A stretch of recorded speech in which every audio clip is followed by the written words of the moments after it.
Hi hello ನಮಸ್ತೆ ಸ್ನೇಹಿತರೆ, ಎಲ್ಲರಿಗೂ ಕೂಡ ಮತ್ತೊಮ್ಮೆ ನಿಮ್ಮ ಯೂಟ್ಯೂಬ್ ಚಾನಲ್ಗೆ ಪ್ರೀತಿಯ ಸ್ವಾಗತ. ಹಾಗೆ ಯಾರು ನಿಮ್ಮ ಚಾನಲ್ಗೆ ಸಬ್ಸ್ಕ್ರೈಬ್ ಮಾಡಿಲ್ಲ ಸಬ್ಸ್ಕ್ರೈಬ್ ಮಾಡಿ ಅಂತ ಹೇಳ್ತಾ, ಈಗ ಆಲ್ರೆಡಿ ನಿಮ್ಗೆ ಗೊತ್ತಿರೋ ಹಾಗೆ ಕರ್ನಾಟಕ ರಕ್ಷಣಾ ವೇದಿಕೆಯ ರಾಜ್ಯಾಧ್ಯಕ್ಷರಾದ ನಾರಾಯಣಗೌಡರು ನಿನ್ನೆಷ್ಟೇ ವಿಡಿಯೋ ಮೂಲಕ ಎಲ್ಲ ಅಭ್ಯರ್ಥಿಗಳಿಗೆ ಒಂದು ಕರೆಯನ್ನು ಕೊಟ್ಟಿದ್ದಾರೆ ಹೋರಾಟಕ್ಕೆ. ವಿಶೇಷವಾಗಿ ಈ ಒಂದು ಹೋರಾಟ ಇನ್ನೊಂದು ಮಹತ್ವವಾದಂಥ ಒಂದು ಘಟ್ಟ ಆಗಲಿದೆ KPSCಯ ಸುಧಾರಣೆಯ ವಿಷಯದಲ್ಲಿ. ನಿನ್ನೆ ಅಷ್ಟೇ KPSCಯವರು ಒಂದು ಸ್ಪಷ್ಟನೆಯನ್ನು ಕೊಟ್ಟಿದ್ದಾರೆ, ಕ್ಲಾರಿಟಿನ ಪ್ರೆಸ್ ನೋಟ್ ಮೂಲಕ. ಈ ಬಾರಿ ಹೆಚ್ಚು ಕನ್ನಡ ಮಾಧ್ಯಮದ ಅಭ್ಯರ್ಥಿಗಳ ಆಯ್ಕೆ ಆಗಿದ್ದಾರೆ ಅಂತ. ಅದು ಯಾವ ದತ್ತಾಂಶದ ವಿಶ್ಲೇಷಣೆ ಮೇಲೆ ಹೇಳಿದ್ದಾರೆ ಅನ್ನೋದು ಅವರಿಗೆ ಗೊತ್ತು. ಬಟ್ ನೈಜವಾಗಿ ಏನು ಬೇಕಾಗಿದೆ, ಏನು ವಿಷಯಕ್ಕೆ ಇಲ್ಲಿ ಹೋರಾಟ ನಡೀತಾ ಇದೆ, ಪ್ರಶ್ನೆ ಪತ್ರಿಕೆಯ ಲೋಪದೋಷ ಅದೊಂದನ್ನು ಹೊರತುಪಡಿಸಿ ಬೇರೆ ಎಲ್ಲ ವಿಷಯದ ಬಗ್ಗೆ ಕೂಡ ಅವರು ಕ್ಲಾರಿಟಿ ಕೊಡ್ತಾ ಇದ್ದಾರೆ. ಸೊ ಇದು ಯಾವ ಆಸ್ಪಿರೆಂಟ್ಸ್ಗಳಿಗೂ ಕೂಡ ಅವಶ್ಯಕತೆ ಇಲ್ಲ.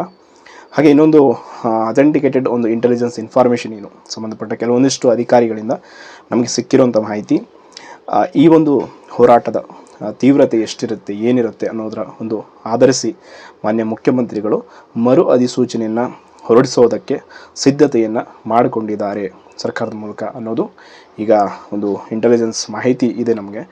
ಸೊ ಈ ಹೋರಾಟದ ತೀವ್ರತೆ ಎಷ್ಟಿರುತ್ತೆ, ಎಷ್ಟು ಅಭ್ಯರ್ಥಿಗಳು ಸೇರ್ತಾರೆ, ಏನೆಲ್ಲ ವಿಷಯಗಳು ನಡೆಯುತ್ತೆ ಅನ್ನೋದು ಈಗ ಆಲ್ರೆಡಿ ಸರ್ಕಾರಕ್ಕೆ ತುಂಬ ಒತ್ತಡ ಈ ವಿಷಯದಲ್ಲಿ ಹೋಗಿದೆ. ಸಂಬಂಧಪಟ್ಟ ದೊಡ್ಡ ದೊಡ್ಡ ಸಚಿವರಾಗಿರ್ಬೋದು, ಕವಿಗಳಾಗಿರ್ಬೋದು, ಎಲ್ಲರಿಂದ ಕೂಡ ಈ ಒಂದು ವಿಷಯದಲ್ಲಿ ದೊಡ್ಡ ಮಟ್ಟದಲ್ಲಿ ಒತ್ತಡ ಸೃಷ್ಟಿಯಾಗಿದೆ. ಈಗ ಸರ್ಕಾರದ ಮೇಲಿರುವಂಥದ್ದೇನು, ಹೇಗಾದರೂ ಮಾಡಿ ಗೊಂದಲಾತ್ಮಕವಾಗಿ ಕೂಡಿರುವಂಥ ಅಧಿಸೂಚನೆ ರದ್ದುಪಡಿಸಿ ಮರು ಅಧಿಸೂಚನೆಯನ್ನು ಹೊರಡಿಸಬೇಕು ಅನ್ನೋದು ಈ ಹಿಂದೆ ಕೂಡ ಒಂದು ಬೇಡಿಕೆ ಇತ್ತು. ಯಾಕಂತಂದರೆ ಕೋರ್ಟಲ್ಲೂ ಕೂಡ ಈಗ ಈ ಒಂದು ಅಧಿಸೂಚನೆ ವಿಷಯವಾಗಿ ಕೇಸ್ ಇದೆ. ಆ್ಯಂಡ್ ಅಭ್ಯರ್ಥಿಗಳಿಗಾಗಿರೋ ಅನ್ಯಾಯ ಇದು 2ನೇ ಸಲ ಮರುಪರೀಕ್ಷೆ. ಈಗ ಆಲ್ರೆಡಿ ಮತ್ತೊಮ್ಮೆ ಮರುಪರೀಕ್ಷೆಗೆ ಆದೇಶ ಮಾಡೋದಕ್ಕೂ ಕೂಡ ಸಾಧ್ಯತೆ ಕಡಿಮೆ ಇದೆ. ಸೊ ಹೇಗಾದರೂ ಮಾಡಿ ಇದೊಂದು ಪ್ರಸ್ತಾಪವನ್ನು ಸರ್ಕಾರ ಮುಂದಿಡಲಿದೆ. ಈ ಒಂದು ವಿಷಯವನ್ನು ಪರಿಗಣಿಸಿ ಆದರೂ ಕೂಡ ಸಾಧ್ಯವಾದಷ್ಟು ಎಲ್ಲ ಅಭ್ಯರ್ಥಿಗಳು ಕೂಡ ಹೋರಾಟಕ್ಕೆ ಭಾಗವಹಿಸಬೇಕು. ತುಂಬ ಜನ ಸ್ವಲ್ಪ ವಿಶಾಲ ಮನಸ್ಸಿನವರು ಅಂತಲೇ ಹೇಳ್ಬೋದು, ವಿಶಾಲ ಹೃದಯದವರು. ಕೆಲವೊಂದಿಷ್ಟು ಜನ ತಾವೇ ಸ್ವತಃ ರೈಲ್ವೆ ಟಿಕೆಟ್ಗಳಾಗಿರ್ಬೋದು, ಬಸ್ ವ್ಯವಸ್ಥೆಯನ್ನು ಮಾಡಿ ಅಭ್ಯರ್ಥಿಗಳನ್ನು ಕರೆತರ್ತಾ ಇರ್ತಾರೆ. ಆ್ಯಂಡ್ ಅಕ್ಕ ASನ ಶಿವಕುಮಾರ್ ಸರ್ ಕೂಡ ಈ ಹೋರಾಟಕ್ಕೆ ಬೆಂಬಲವನ್ನು ಸೂಚಿಸ್ತಾರೆ. ಹಲವಾರು ಮಠಮಾನ್ಯಗಳ ಒಂದು ವಿಶೇಷವಾಗಿ ಸಿದ್ಧಗಂಗಾ ಶ್ರೀಗಳು ಆ್ಯಂಡ್ ರೈತ ಸಂಘಟನೆಯ ಒಂದಿಷ್ಟು ಅಧ್ಯಕ್ಷರು ಎಲ್ಲರೂ ಕೂಡ ಈ ಹೋರಾಟಕ್ಕೆ ಬೆಂಬಲಿಸಿದ್ದಾರೆ. ತುಂಬ ಜನ ಪತ್ರಗಳನ್ನು ಈಗ ಆಲ್ರೆಡಿ ಸರ್ಕಾರಕ್ಕೆ ಬರೆದಿದ್ದಾರೆ. ಅಭ್ಯರ್ಥಿಗಳು ನೀವು ಇಷ್ಟೆಲ್ಲ ಬೆಂಬಲ ಇರೋದರಿಂದ ಖಂಡಿತವಾಗಿಯೂ CTIದಾಗಿರ್ಬೋದು, PDO ಸ್ಕ್ಯಾಮು ಏನೇನಿದೆ ನಿಮಗೆ KPSCಲಿ ಆಗಿರುವಂಥ ಅನ್ಯಾಯ ಅಕ್ರಮಗಳು, ನಿಮಗೆ ಬೇಕಿರುವಂಥ ಬದಲಾವಣೆಗಳನ್ನು ಒಂದು ಪತ್ರದ ಮೂಲಕ ನೀವು ತೆಗೆದುಕೊಂಡು ಬಂದಿದ್ದು ಅದನ್ನು ಮನವಿಯನ್ನು ಕೊಡುವಂಥ ಕೆಲಸ ಆಗಬೇಕು.